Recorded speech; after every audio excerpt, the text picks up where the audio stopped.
is there any aspect of socialism that actually is good? Or is there any mix of, is it possible that any kind of aspect of socialism is good at all? Like, again, what about Medicaid? No. What about?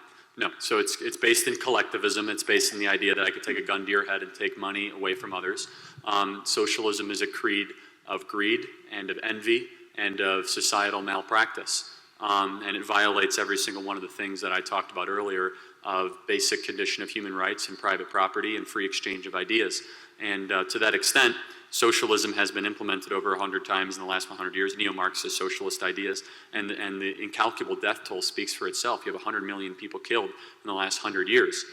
There's something fundamentally troubling and wrong about that. So when they start talking about Medicaid, well, you want to talk about one of the most abused social welfare programs in the country? Okay. You want to talk about Social Security, which is bankrupt, stealing all of your earnings every single day, and that we should be able to opt out of before the age of 25, but we're not allowed to because somehow we have to pay into some Social Security fund that we're never going to see. You want to talk about Medicare, which is $120 billion a year in documented waste, fraud, and abuse. So yeah, if that's socialism, then socialism does suck. If you want to talk about socialism being the U.S. Postal Service, which is bankrupt, doesn't get stuff on time, completely and totally inept, is being outcompeted by FedEx and UPS and DHL every single day with zero government subsidies. You want to talk about socialism being so good because of the VA? Really? You want to talk about the VA? $150 billion a year. We have vets dying, waiting in line for care. That's government-run health care, isn't it? So no, you look at government, you see nothing but waste, fraud, abuse, misallocation of tax dollars. I would make an argument.